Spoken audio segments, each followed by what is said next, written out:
We'll begin now with chapter 1 of the book of Numbers. And we have before us in the first 4 chapters especially, but even some of the later chapters, a lot of, we might say, tedious detail. And some of it is very repetitious, certainly very symmetrical. A lot of cases we're going to deal with each of the 12 tribes of Israel separately and give almost identical information about them so that you come to the same kind of phrases and the same statements like 12 times in a row. That's what makes it seem tedious at times. So I will tell you in advance there will be points at which I feel it most judicious to summarize rather than to read every word. Because some of these chapters are also very long. They're made long by having that much repetition. And so we won't necessarily burden ourselves with every word in those, especially those repetitious sections. At the beginning of Numbers it says, "Now the Lord spake to Moses in the wilderness of Sinai, in the tabernacle of meeting, on the first day of the second month, in the second year after they had come out of the land of Egypt, saying, Take a census of all the congregation of the children of Israel by their families, by their fathers' houses, according to the number of names, every male individually from 20 years old and above, all who are able to go to war in Israel. You and Aaron shall number them by their armies. And with you there shall be a man from every tribe, each one the head of his father's house." Now, it says that these instructions for the census were given on the first day of the second month of their second year out of Egypt. So they've celebrated their first year gone from Egypt. They haven't really celebrated it. They're going to do that later on when they celebrate the Passover. I mean, we're going to read about it later on. They actually celebrated the Passover before verse 1, but it's not recorded until you get to chapter 7. Not chapter 7, chapter 9. They actually keep their first memorial Passover after the first Passover. And that, as we see in chapter 9, verse 1, is the first month of the second year. Of course, because the Passover is kept on the 14th day of the first month. So chapter 9 actually occurs, the story recorded in chapter 9 actually occurs before verse 1 of chapter 1 does. So we're not going to be entirely in chronological order here. We're going to focus first on the census. And it says, all the men who are 20 years old and over who are able to go to war. This is a decision or a tally being made of what size of an army Israel can field in a battle. And of course, when they come up with their number, it's a very large army. And he says, for taking this census, there'd be one man from each tribe that would be appointed to help Moses gather the information. Moses is not going to have to go out and, knock on doors and take the census himself. He's got one person for each tribe overseeing probably a team of census takers. And it says in verse 5, "These are the names of the men who shall stand with you. From Reuben, Eliezer, the son of Shadur. From Simeon, Shelumiel, the son of Jehoshaphat. From Judah, Nahshon, the son of Amminadab. From Issachar, Nathaniel, the son of Zuar. From Zebulun, Eliab, the son of Helon. From the sons of Joseph, from Ephraim, Elishama, the son of Ammihud. From Manasseh, Gamaliel, the son of Pedahzur. From Benjamin, Abidan, the son of Gideoni. From Dan, Ahiezer, the son of Ammishaddai. From Asher, Pagiel, the son of Ochran. From Gad, Elisaphat, the son of Duel. From Naphtali, Ahira, the son of Enan. These were chosen from the congregation, leaders of their fathers' tribes, heads of the divisions of Israel." Now, it's not really told on what basis these individuals were selected. Perhaps each tribe elected some man to be their main representative. This man would help Moses to gather the census data, but the same men would be important men later on too, in some of the other activities that are given. The names of these men are also mentioned in some of the activities of the tribes. They represented the tribes. Interestingly, it's not the same 12 who represented the tribes when they went into the land to spy out the land. That was a different 12 guys, one from each tribe. But these 12 are significant in these early chapters. They have a number of functions besides just the census taking. It says in verse 17, "Then Moses and Aaron took these men who had been mentioned by name, and they assembled all the congregation together on the first day of the second month, and they recited their ancestry by families, by their fathers' houses, according to the number of names, from 20 years old and above, each one individually. As the Lord commanded Moses, so he numbered them in the wilderness of Sinai." So, this large number of people could easily have just become, an amorphous mob who would soon lose track of their ancestry and things like that, just because they're a bunch of slaves that have escaped, and yet God shows an interest in them finding out and declaring who their fathers are and their ancestry, so that they can actually keep a tally of how many are in each tribe, because the tribes are actually going to be kept separate in many ways.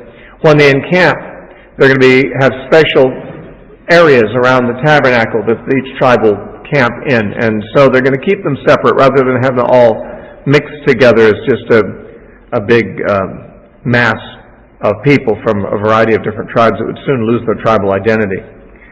They keep very close track of their tribal identity here, as we see.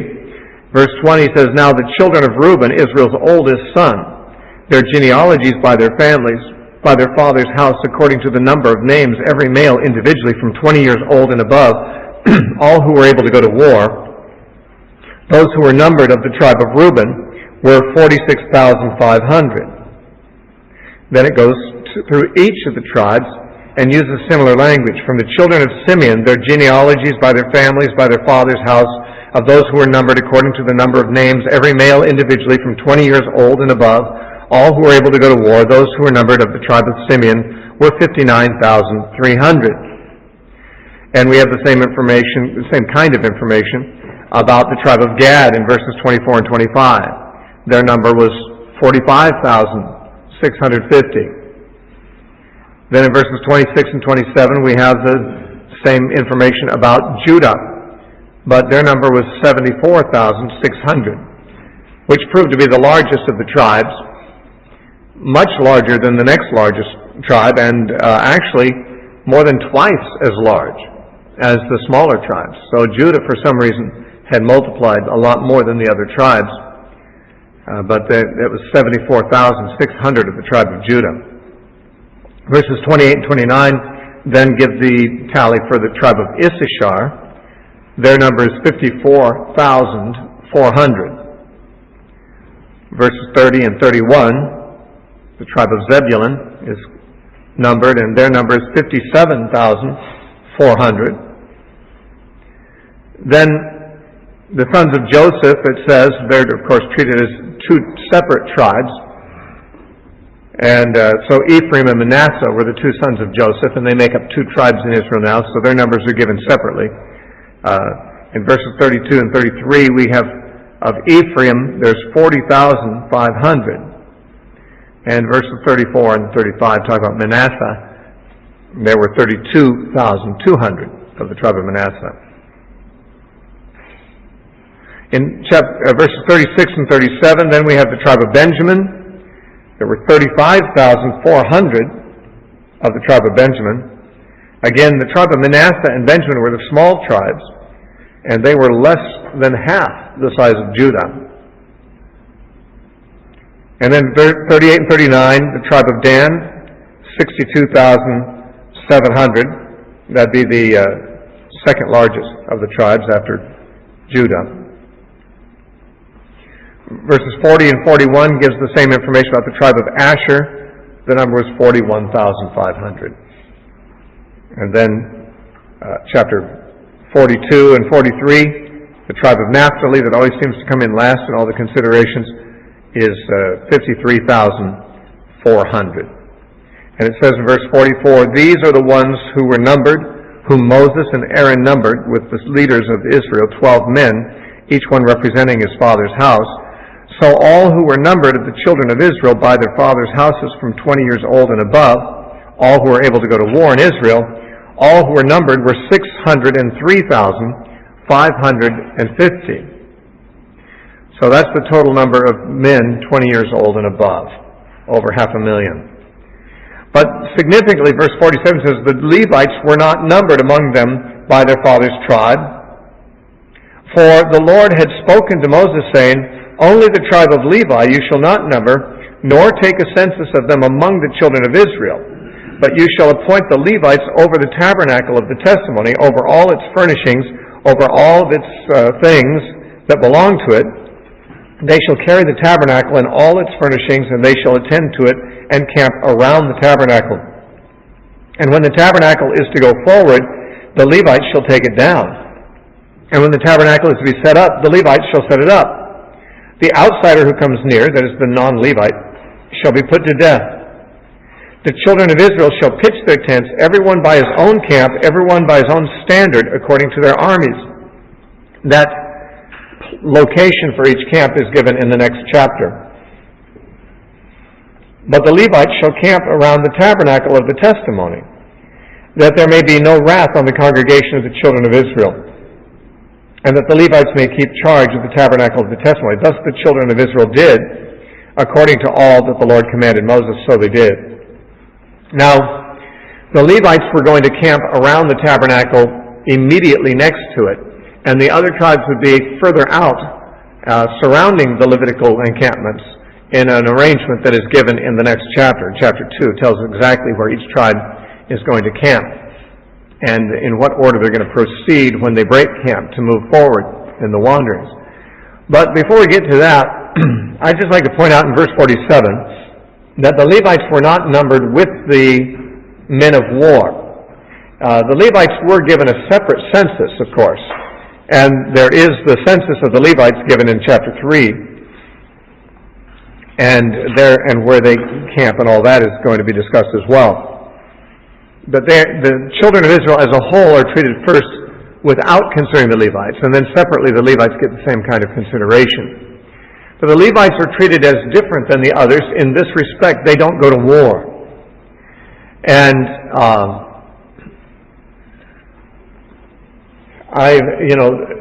Christians in the early days of the Christian movement didn't go to war either. The early Christian fathers felt that that was not the vocation of the Christian.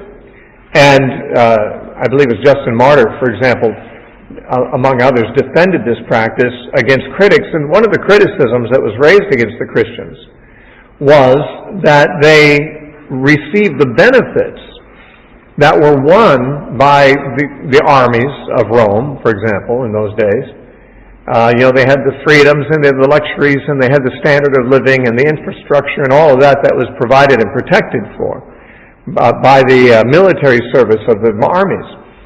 And yet, although the Christians were benefiting from all the benefits, they were not contributing by their serving in the military. The early Christians would not serve in the military. And actually the same criticism is made today of Anabaptists like Mennonites and so forth and Quakers who won't fight in the military. Jehovah's Witnesses won't either. And there are many Christians who feel that fighting in the military is not the calling of a Christian, just like there were in the early days of the church for the first 3 centuries. But the criticism was answered actually by the early church by saying, well, the church actually provides a greater service to the nation than the armies do. The church actually contributes to the righteousness of a nation. And it's the righteousness of the nation that will preserve it against God's wrath. If a nation is judged by God, no amount of armies can stop the invasion. God can certainly God can conquer a nation with a smaller nation. I mean, Gideon had 300 men and he conquered the Midianites who had 30,000. If God is on your side, you win. If God's not on your side, you lose. The Israelites took a force against Ai, which was a little city, and they took what they considered to be more than enough troops to defeat them, because Ai was very small, and yet Ai beat them, because God was angry at Israel for the breach of Achan, where he'd stolen the golden wedge and the Babylonian garment from Jericho's ruins. And because God was judging Israel, they fell to an inferior fighting force. But later, when God was on their side in the time of Gideon, they won against a much superior fighting force.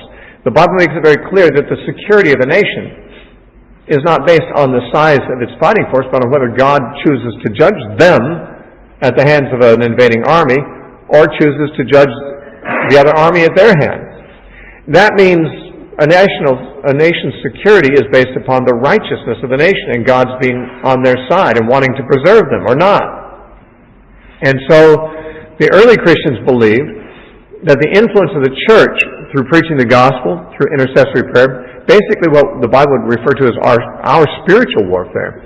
We conduct a spiritual warfare on behalf of society that elevates, when we do it right, it elevates society's morals and spiritual level, so that it does benefit to the nation in more than one way. One, it makes it a better place to be, and secondly, it makes God less likely to want to judge it by invaders.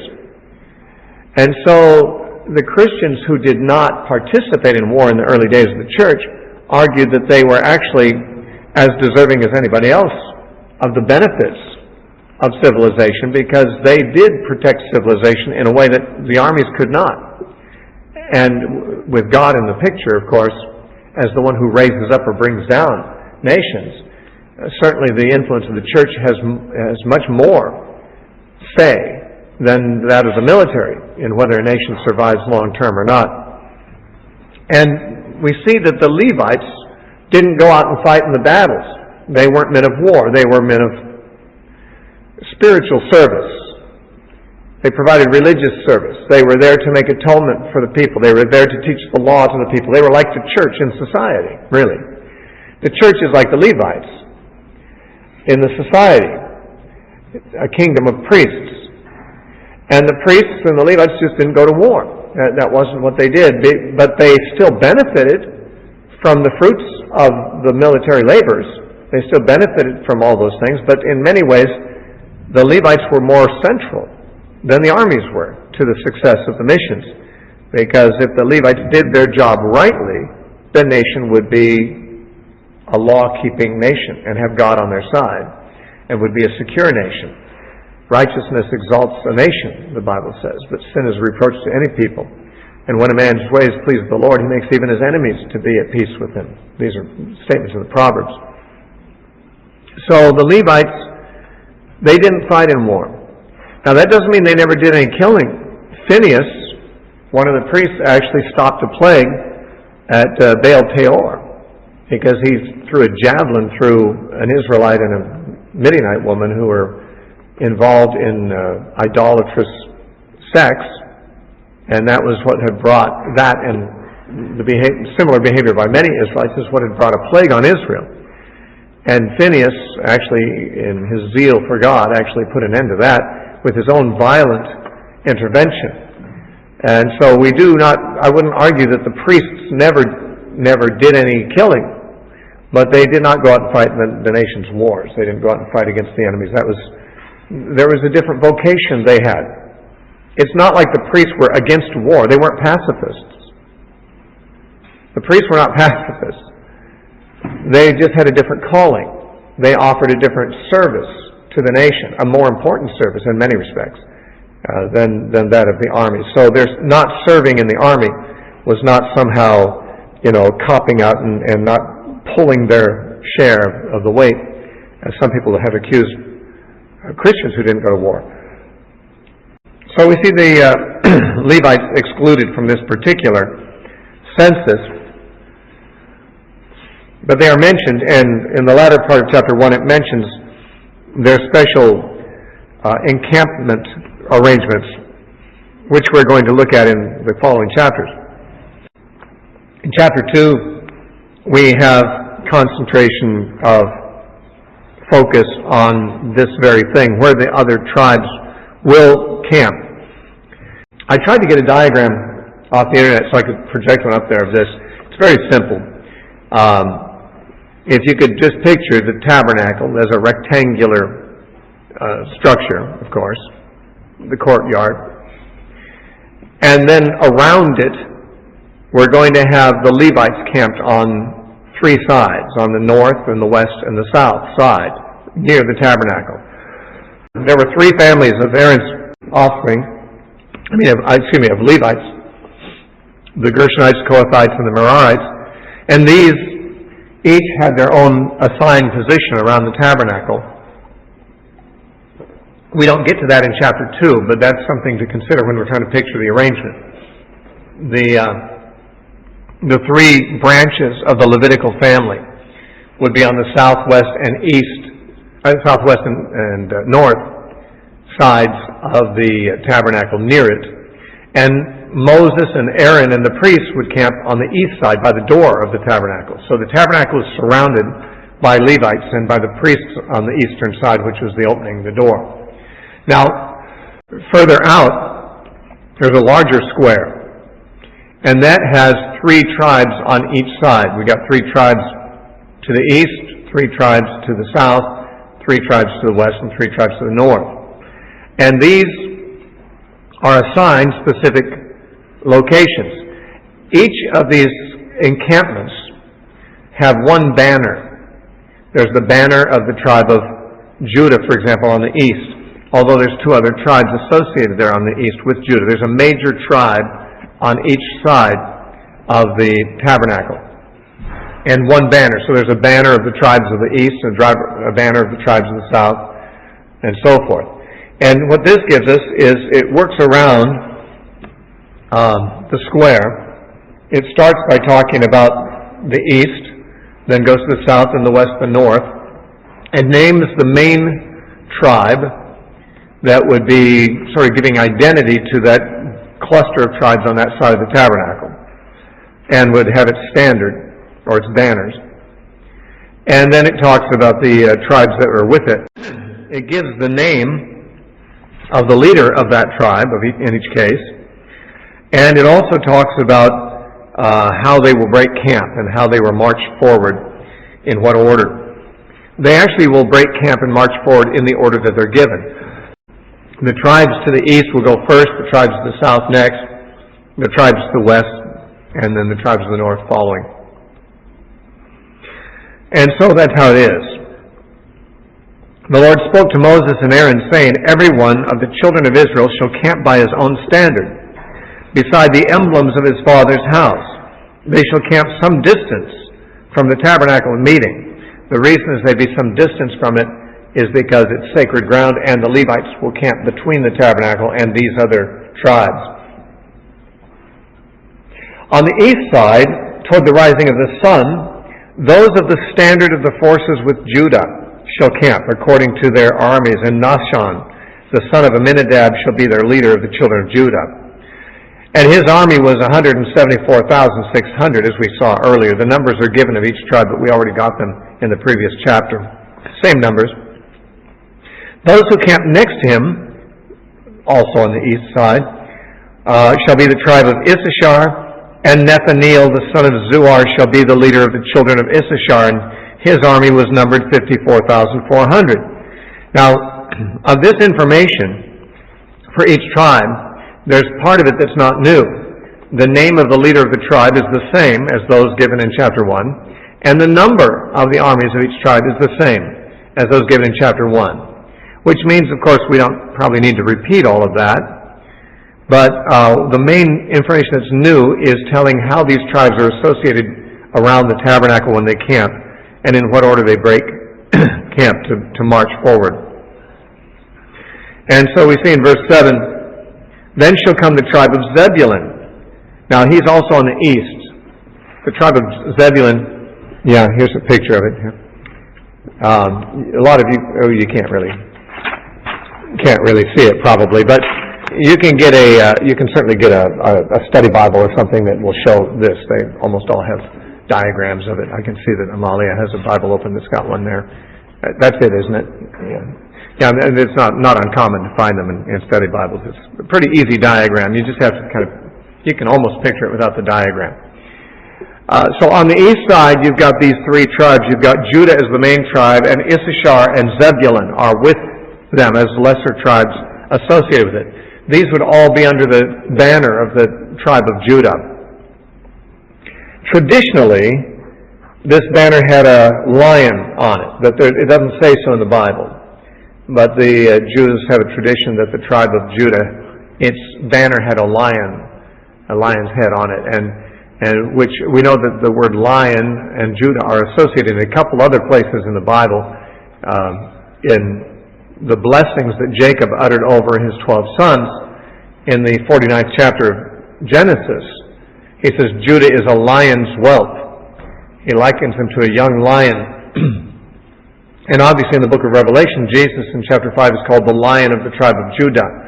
So the idea of Judah being associated with a lion may also have been reinforced by there being a lion on the banner, the standard carried by the tribe of Judah, and around which these three tribes rallied and camped. And then verse 10 says, on the south side shall be the standard of the forces of Reuben. Now Reuben would be the main tribe on the south.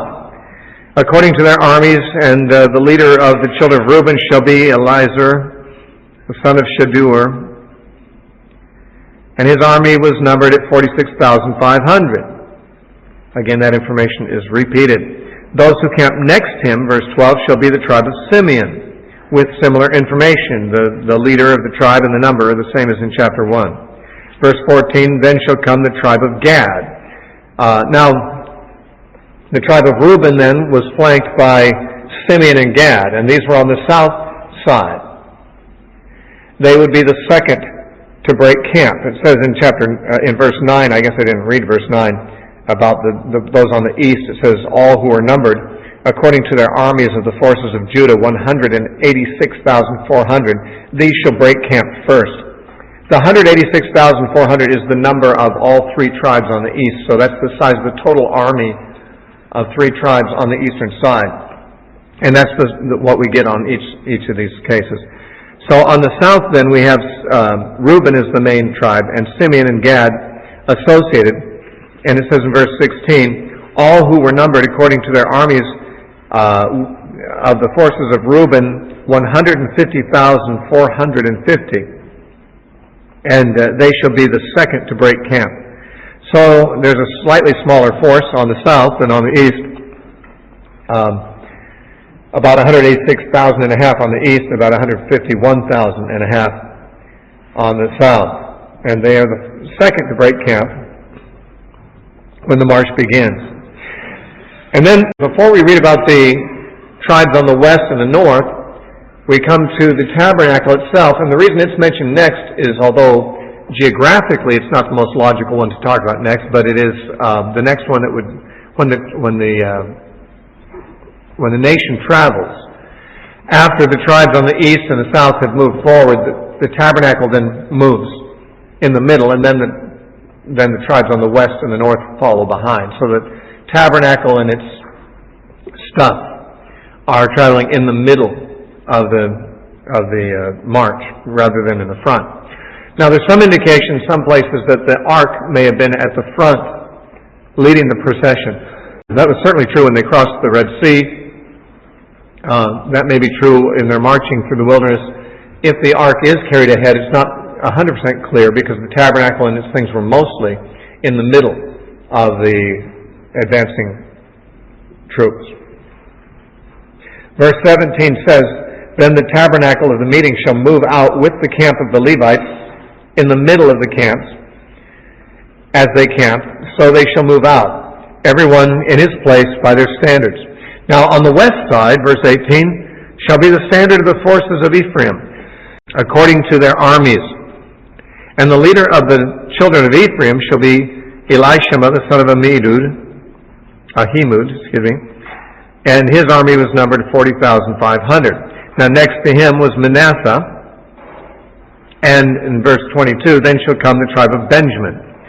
So Ephraim is a rather large tribe, not as large as some, but it has two very small tribes with it. Benjamin and Manasseh are the really small tribes. And these are the ones that camp on the west side of the tabernacle. And it says in verse 24, all who were numbered according to their armies of the forces of Ephraim, 108,100. They shall be the third to break camp. Then it says the standard of the forces with Dan, Dan's the main tribe to the north, shall be on the north side according to their armies, and the leader of the children of Dan shall be Ahiezer, the son of Ammishaddai.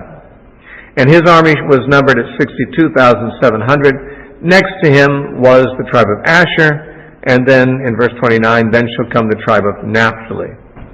So Dan has the tribes of Asher and Naphtali associated with him on the north, and his army was numbered at 53,400. That was Naphtali's.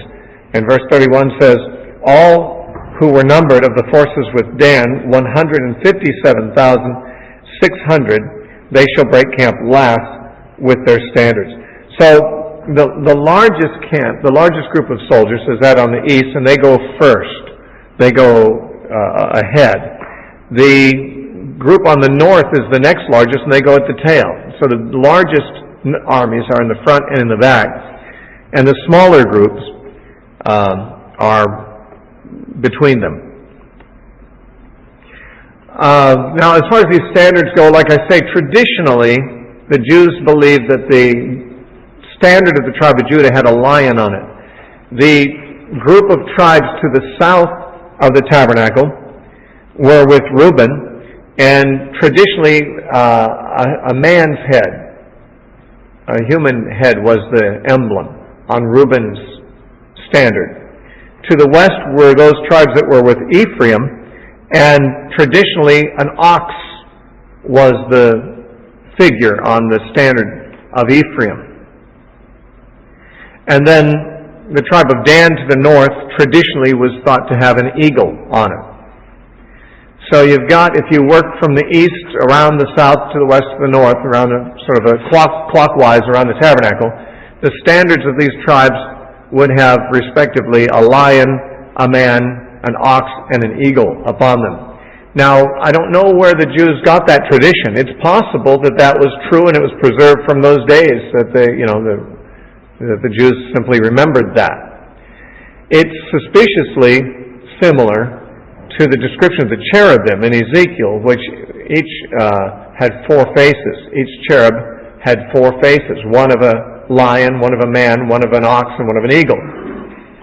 And even in the book of Revelation, the four living creatures, one has the face of a lion, one the face of a man, one the face of an ox, one the face of an eagle. So these four faces are definitely confirmed as being joined in the cherubim in Ezekiel chapter 1 and Ezekiel chapter 10, and also in the four living creatures in the book of Revelation in chapter 4. But we don't know for sure if those same four faces were on these standards. It's possible that they were, but it's also possible that the Jews, working backward from Ezekiel, decided that they wanted to think of the standards as having those four faces. It's not clear. What is the meaning of those four? I think I mentioned on one occasion when we were talking about the cherubim that the Jewish rabbis have a saying that the lion is the chief of the wild beasts, and that the ox is the chief of the domestic beasts. The eagle is the chief of the birds, and man is the chief of all. And so that's the significance they made of those four faces. Though the Bible doesn't make that connection, it may be the best way to understand it. After all, the rabbis do spend their time thinking about these things. They sometimes might come up with intelligent and correct interpretations of things that the Bible does not spell out. Verse 32 says, these are the ones who were numbered of the children of Israel by their fathers' houses. All who were numbered according to their armies of the forces were 603,550. But the Levites were not numbered among the children of Israel, just as the Lord commanded Moses. Thus the children of Israel did according to all that the Lord commanded Moses. So they camped by their standards, and so they broke camp, each one by his family, according to their father's houses. Okay, now we've talked about the tribes apart from the Levites, and the Levites are, in both cases of chapters 1 and 2, specifically mentioned as being kept separate. But now, the next two chapters deal with the Levites and the priests. So we're going to have their census, and we're also going to have their duties delineated by the different branches of the Levitical tribe. In chapter 3, now these are the records of Aaron and Moses when the Lord spoke with Moses on Mount Sinai, and these are the names of the sons of Aaron, Nadab the firstborn, and Abihu, Eleazar, and Ithamar. These are the names of the sons of Aaron, the anointed priests, whom he consecrated to minister as priests. Nadab and Abihu had died before the Lord when they offered profane fire before the Lord in the wilderness of Sinai, and they had no children. So Eleazar and Ithamar ministered as priests under the oversight of Aaron their father. And the Lord spoke to Moses, saying, "Bring the tribe of Levi near, and present them before Aaron the priest, that they may serve him. And they shall attend to his needs and the needs of the whole congregation before the tabernacle of meeting, to do the work of the tabernacle. Also they shall attend to all the furnishings of the tabernacle of meeting, and to the needs of the children of Israel, to do the work of the tabernacle. And you shall give the Levites to Aaron and his sons. They are given entirely to him from among the children of Israel. So you shall appoint Aaron and his sons, and they shall attend to their priesthood. But the outsider who comes near shall be put to death." So Aaron has like 22,000 servants in the Levites. And that's a good thing too, because he's got hundreds of thousands of Israelites to serve in the offering of sacrifices. And he only has 2 sons who are priests. There's only 3 priests at this point. There were 5 the day the tabernacle opened, but 2 were killed right off, and so now there's only 3 left. And that's still going to be a lot of work for 3, even with all the Levites, but the Levites are able to do some of the heavy lifting and most of the menial labor that would be associated with the work of the tabernacle. The priests don't have to do all that themselves. Verse 11, "Then the Lord spoke to Moses, saying, Now behold, I myself have taken the Levites from among the children of Israel, instead of every firstborn who opens the womb among the children of Israel. Therefore the Levites shall be mine." Now, this transaction is really described later on after verse 40, but by way of anticipation, it's pointing out that the Levites are going to be especially God's people, and the reason is because he's going to take them in place of the firstborn. We'll explain how that works before we're done here. "Because all the firstborn are mine, on the day that I struck all the firstborn of the land of Egypt, I sanctified to myself all the firstborn in Israel, both man and beast, and they shall be mine. I am the Lord." Then the Lord spoke to Moses in the wilderness of Sinai, saying, "Number the children of Levi by their fathers' houses, by their families. You shall number every male from a month old and above." Okay, not from 20 years old and above, because we're not looking for people who can fight in wars. We're looking just for the total population. Why from a month old? Why not as many as were alive even under a month old?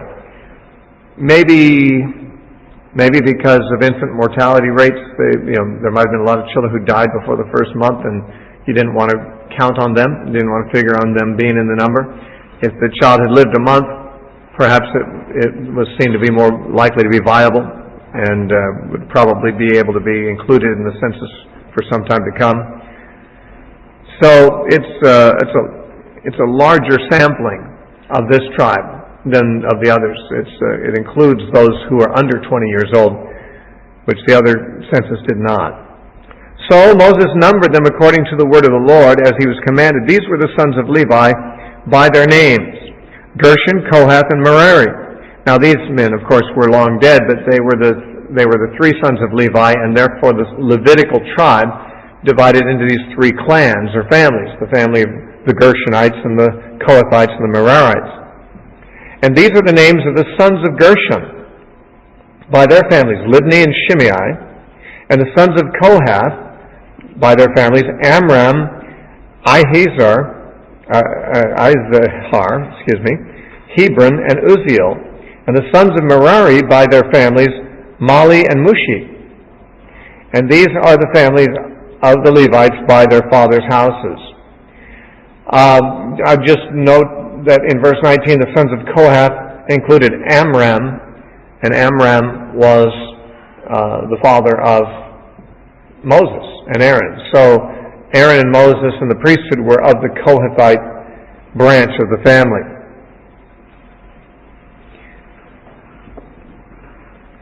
Okay, now from verse 21 through verse 26, we have detail about the number and the location of the encampment of the Gershonites and what particular duties they would have associated with the tabernacle. That's the Gershonites in verses 21 through 26. We'll read that, but I just want to point out that in verses 27 through 32, we have the same information about the Kohathites, that is, their number, where they would encamp around the tabernacle, and what their duties were specifically. And then in verses 33 through 37, we have the same kind of information about the Merarites. So we've got the Gershonites, the Kohathites, and the Merarites. We've got their census numbers. We've got their location of encampment. And we've got pretty much what their range of duties were going to be. After that, in verses 38 and following, but just for 38 in particular, we have Moses, Aaron, and his sons mentioned as having a separate place of encampment on the east side of the tabernacle, by the door, by the opening of the tabernacle. So, here's how it looks. Verse 21, from Gershon came the family of the Libnites and the family of the Shimites. These were the families of the Gershonites. Those who were numbered according to the number of all the males from a month old and above, of those who were numbered, there were 7,500.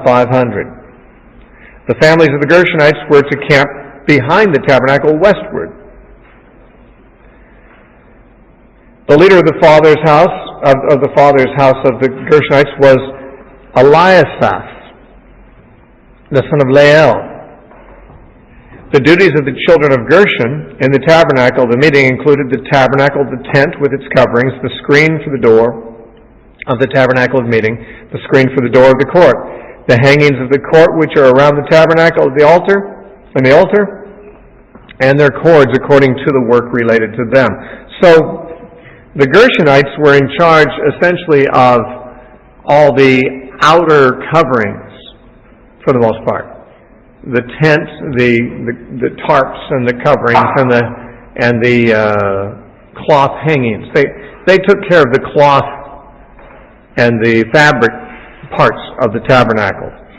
And what that means is that when it came time to break it down and set it up, that was their responsibility. They'd have to fold those things up and put them on carts and haul them and put them on at the proper time.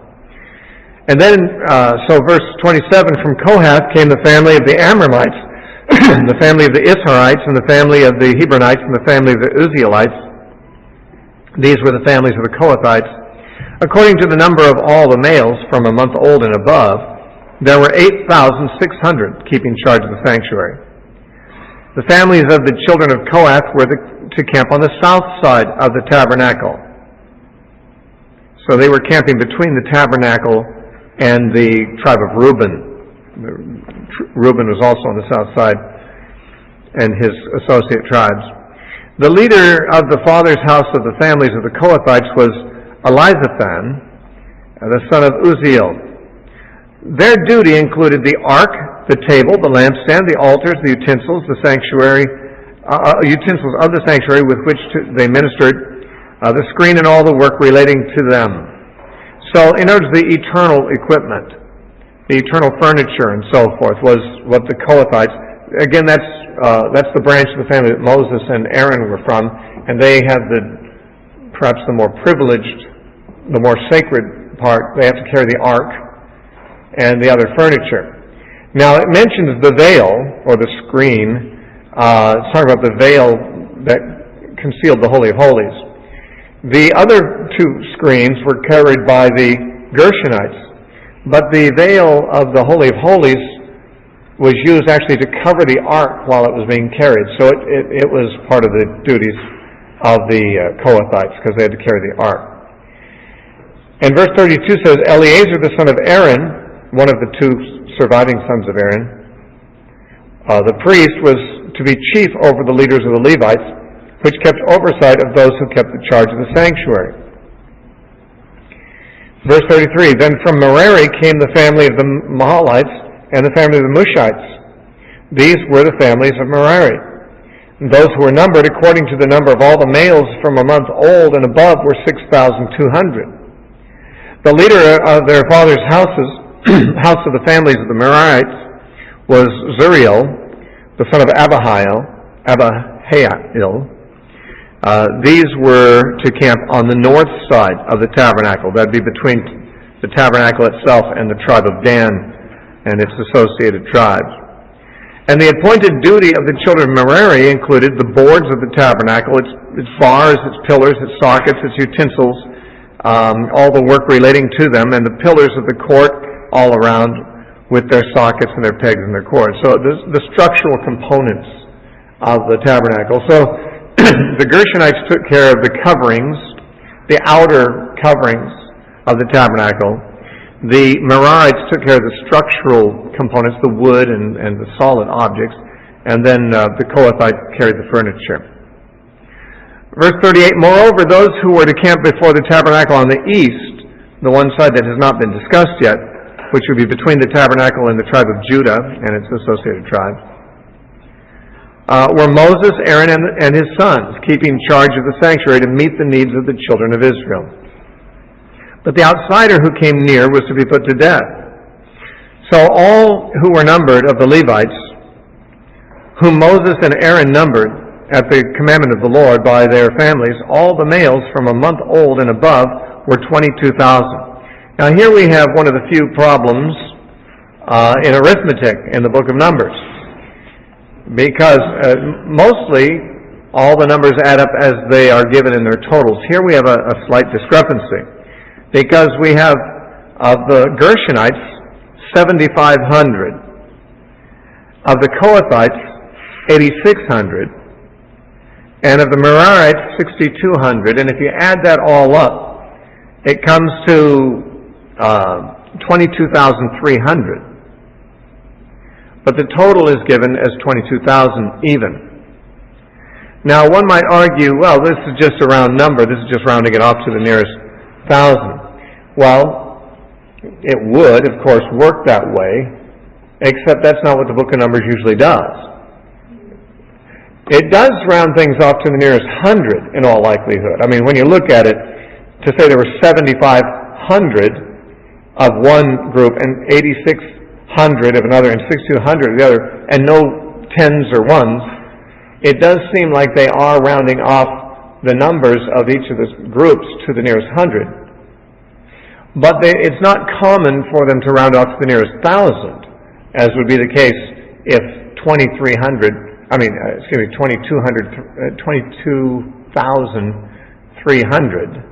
was rounded off to simply 22,000 and omitting the 300. It could be done, and I say, as we see, there is other rounding off of these numbers to the nearest 100, but there's a problem here. Because, as we shall find in the remainder of this chapter, the firstborn are also numbered, and they number 22,273. And there's an issue here, because God's going to trade the firstborn for the Levites. But there's too many firstborn, not enough Levites. The Levites number 22,000. The firstborn number 22,273. And therefore redemption money has to be paid for the extra 273 firstborn to even it out. But that wouldn't be necessary if there were 22,300 Levites, as the totals would suggest. So here's where we have a problem. If 22,000 Levites is just really rounding it off and there were really 22,300, as the totals of the three figures would suggest, then 22,300 would be more than enough to trade for the 22,273 firstborn. And there wouldn't need to be any redemption. So the number 22,000 is treated as if it's the right number, almost to the digit, not even to the nearest hundred, but to the digit, because they redeemed 273 individuals, which is said to be the discrepancy. So what do we do with that? Well, it's not really extremely easy to know. Several solutions have been suggested. Of course, one suggestion is that the totals around number I already suggested that doesn't really work. Another possibility is that in some of the texts, the Kohathites don't number 86,000, that is 8,600, but they number 8,300. Now, whether those texts have made that correction to solve the mathematical problem, or whether they give the original figure, is something we may never know. But some manuscripts have the Kohathites at 8,300 instead of 8,600. That would solve the problem. If it was 8,300 Kohathites, then we'd have exactly 22,000 Levites, and that'd be good. The Talmud gives this solution. They say that 300 of the Levites were firstborn, and they already belonged to the Lord, so they couldn't be redeemed, or they couldn't be figured in, or something like that. I don't know how that really works. That's a rather complex way of thinking about things. I tried to think about that till my brain hurt, and how that would impact things. But obviously, the Jews understood there's a problem with the text as it stands. My own thought would be it's probably a textual corruption, especially in view of the fact that there are some texts that give a number that would solve it. Now, whether those texts that give that number were somebody's ingenious way of trying to solve the problem that really existed in the original, or whether the solution really is a reflection of what the original said, and that our manuscripts have carried down the wrong number of Kohathites, I can't say. We don't know. We don't have the original manuscripts. One thing we can say is this: it does not seem likely at all that Moses failed to do his math properly. I mean, it's not rocket science to add up 7,500, 8,600, and 6,200. You can easily figure out that that's not exactly 22,000. You've got your missing 300. And with all the calculations, all the addition in the book of Numbers of much more complex figures than these, and getting them right, we know that addition was something they knew how to do back then. And therefore, to suggest that somehow Moses failed to add up these three figures to get the right sum is, to my mind, out of the question. I mean, even if he had done it wrong one time, certainly the mistake would have been discovered before they went to the trouble of redeeming all the 273 firstborn. They would have, it's obvious that one of the numbers that makes up the sum of 22,000 Levites must have been different. And so I'm going to probably go with the fact that we at least have some manuscripts that say there were 8,300 Kohathites rather than 8,600, and that would solve the problem. I mean, really, we only have a couple of possibilities. One is that Moses just flubbed up the addition. But that's not really enough, because he didn't just come up with a sum. They also had to balance the books against the number of firstborn. And, certainly someone would have noticed, oh, Moses, here's the problem. We didn't add this up right. There's only three numbers here to add up. We're going to find later on when the offerings of the 12 tribes are brought, there's very complex numbers, and they're all added up just quite correctly. These three numbers, anyone could add up. A child could do it. And so, obviously, getting the wrong sum, and yet the fact that 22,000 is the right sum, because it has to be balanced against the 22,273 firstborn. Okay, we have to live with 22,000 as the total number of Levites. And therefore, one of the three figures that's added up must have come down to us wrong in the manuscripts. And that would explain it. And I think that's probably the best solution. Now, verse 40. The Lord said to Moses, "Number all the firstborn males of the children of Israel from a month old and above, and take the number of their names, and you shall take the Levites for me. I am Yahweh. Instead of all the firstborn among the children of Israel, and the livestock of the Levites, instead of all the firstborn among the Levites, the livestock of the children of Israel." That is to say, there's a certain number of firstborn in the whole country, firstborn sons. They belong to God, according to God's earlier statements in the 12th chapter and 13th chapter of Exodus. That means the firstborn naturally would have to be serving at the tabernacle. They would have to be full-time ministers. But God says, "No, I'm not going to take a child from every family for that. I'll just take one tribe that's about the same number, and I'll trade you. I'll just have one whole tribe that's mine, and you can keep your firstborn at home with you." And so I'm going to trade the Levites for the firstborn, and also the Levites' cattle I'm going to take instead of the firstborn of the cattle of the tribes in general. So Moses numbered all the firstborn among the children of Israel as the Lord commanded him. And all the firstborn males, according to their number of names, from 1 month old and above, of those who were numbered of them were 22,273. Then the Lord spoke to Moses, saying, "Take the Levites instead of all the firstborn among the children of Israel, and the livestock of the Levites instead of their livestock. The Levites shall be mine. I am the Lord. And for the redemption of the 273 of the firstborn of the children of Israel, who are more than the number of the Levites, you shall take 5 shekels for each one. Individually you shall take them in the currency of the shekel of the sanctuary, the shekel of 20 gerahs. And you shall give the money with which the excess number of them is redeemed to Aaron and his sons." So Moses took the redemption money from those who were over and above those who were redeemed by the Levites. From the firstborn of the children of Israel he took the money, 1,365 shekels, according to the shekel of the sanctuary. So you could add that up, right? 5 times 273 is a much more complex calculation than just adding up 3 simple numbers. And Moses gave their redemption money to Aaron and his sons according to the word of the Lord, and the Lord commanded Moses. Now, as the Lord commanded Moses, we aren't told what the money was used for. It was probably just went into the tabernacle treasury for whatever miscellaneous expenses. But the idea here was this: that you've got a group of people. There's 22,273 people who already belong to God because they're firstborn. They're just born belonging to God. They're His. But He's going to turn them back over to their families. Let their families keep them.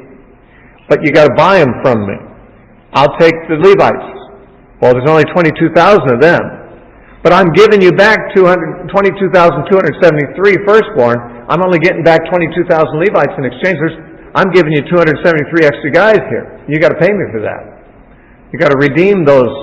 If they're going to go home to their parents instead of work at the tabernacle, then someone's going to have to pay redemption money for them.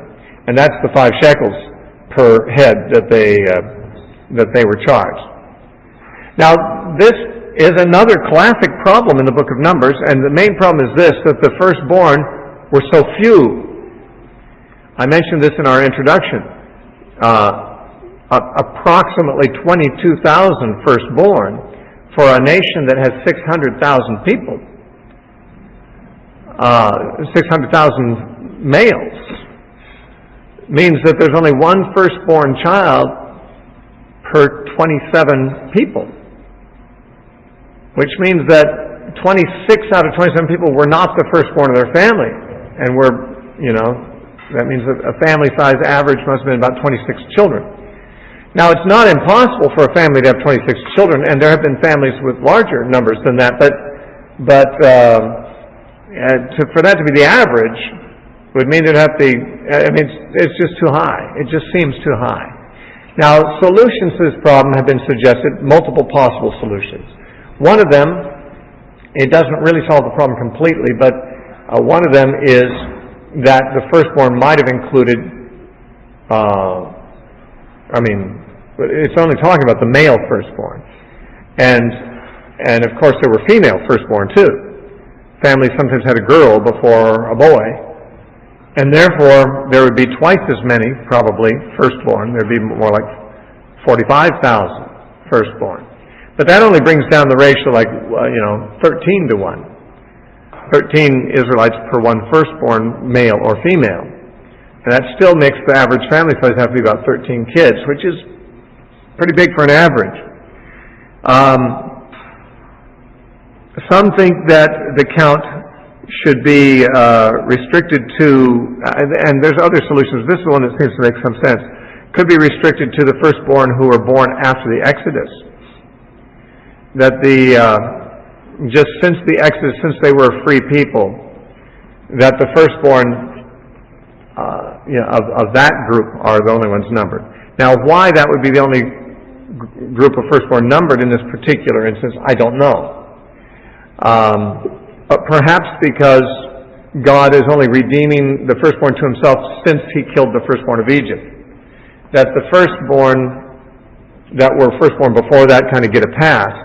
But from that point on, from the day that God killed the firstborn of Egypt, from then on, he's claiming all the firstborn of Israel for himself. It doesn't necessarily seem likely, but it is possible. It would make the number more reasonable. We don't really know what the problem is, or how the solution is, but we do know this, that we aren't the first generation to recognize that's a pretty small ratio. I mean, the Jews of every age would have recognized that's a pretty small ratio of firstborn. And including Moses, who wrote it, he would have known. So he knew what the solution was. He assumed his readers knew, I guess, but it's not clear to us. Was he numbering only the firstborn who had been born after the Exodus? That's what some people think, and that would solve the problem.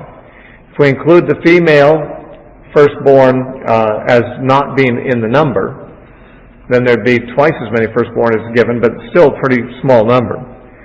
Some people think it's only the firstborn of a clan, like the grandfather of a clan of people, and his firstborn son and grandson would not be counted.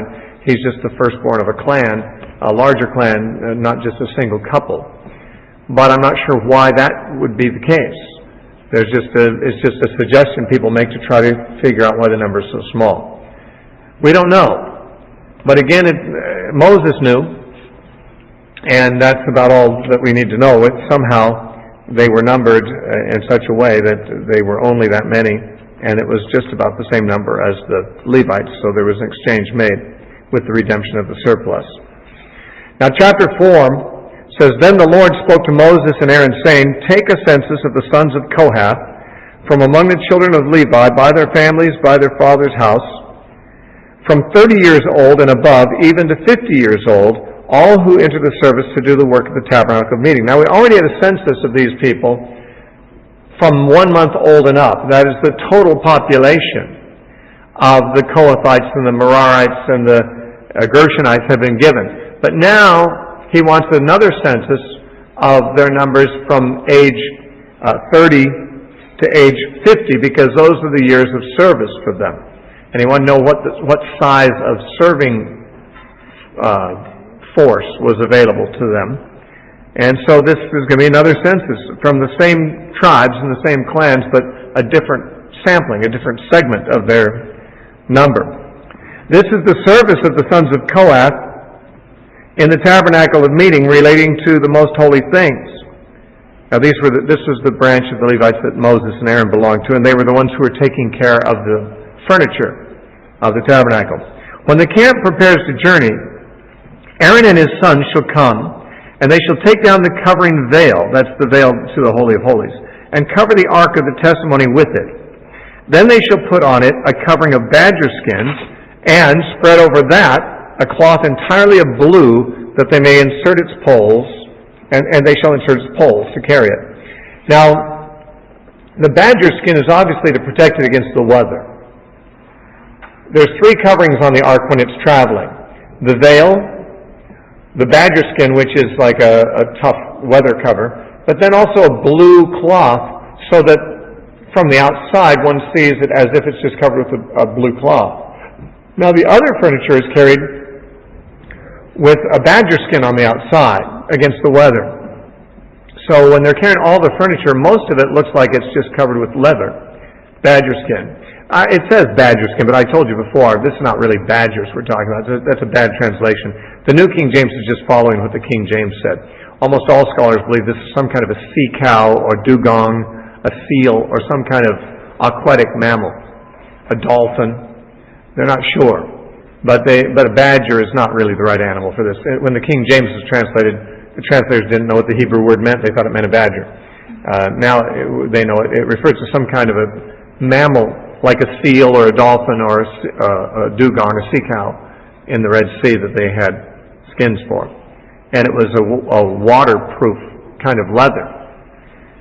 So the ark was covered with these three coverings: the veil, let's say dugong skin or seal skin, and then a blue cloth. And then the poles were put in so it's ready to move.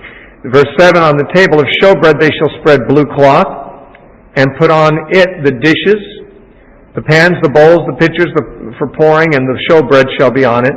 They shall spread over them a scarlet cloth, and cover the same with a covering of badger skins, and they shall insert its poles. So they've got the blue cloth under the stuff on the table, a red cloth over the stuff on the table, and then there's the leather covering.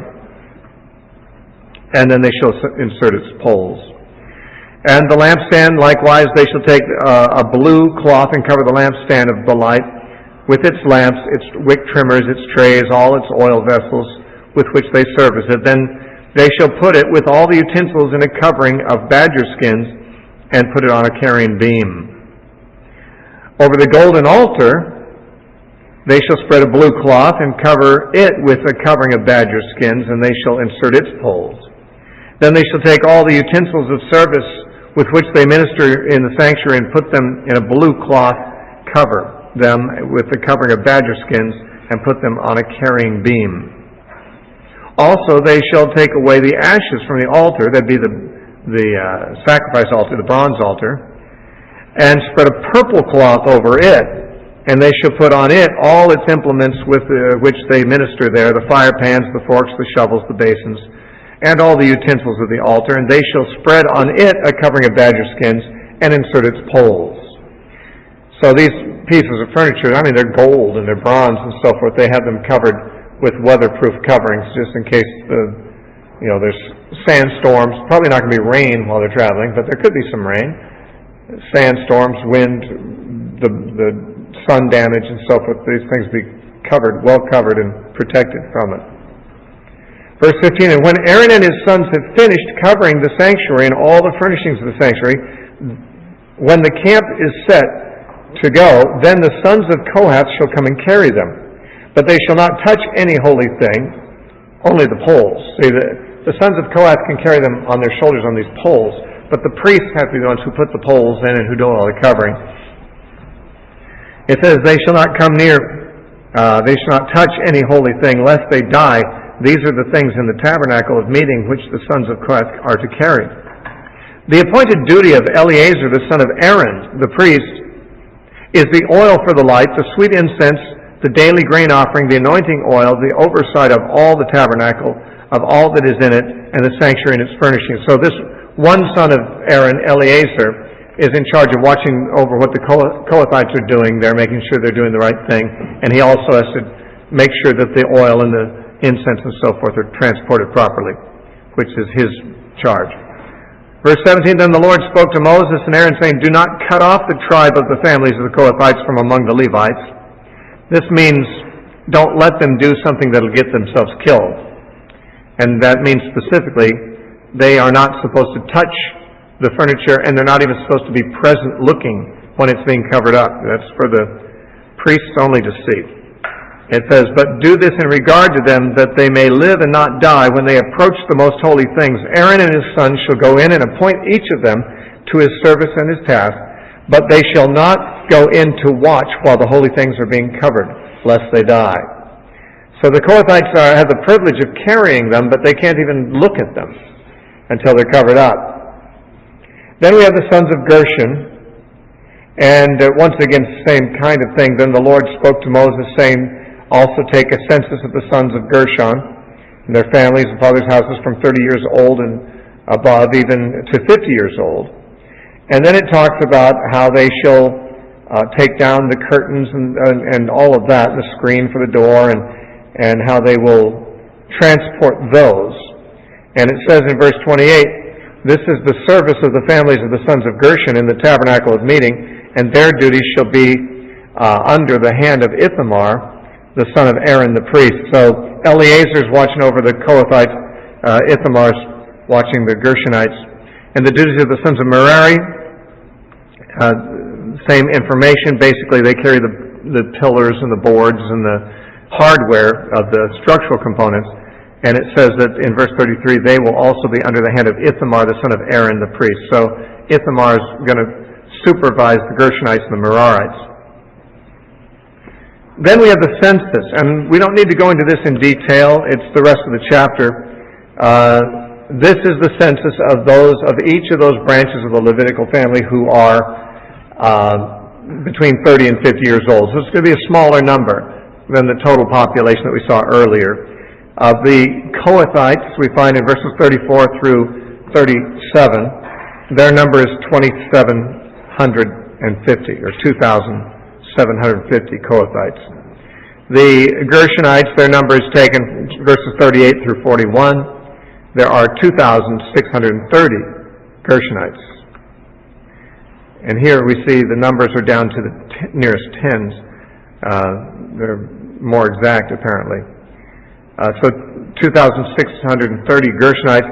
And then verses 42 through 45, the number of Merarites are 3,200. Verse 46, and all who were numbered of the Levites from Moses, Aaron, and the leaders of Israel numbered by their families, etc. It gives their total number of these three groups. The total levy is 8,580, which one could arrive at by simple mathematics. And so that's, we know the total number of Levites, and we know the total number of Levites of serviceable age. That's what we've covered here. And with that, we come to the end of chapter 4. We'll take our break, and we have a bit of a relief when we come to chapters 5 and 6, because there's more than just numbers there. There's actually some interesting stories or interesting laws there. But then we do get into some more technical stuff in chapter 7. But we get a bit of a break in chapters 5 and 6. So we'll take a break now and come back to that.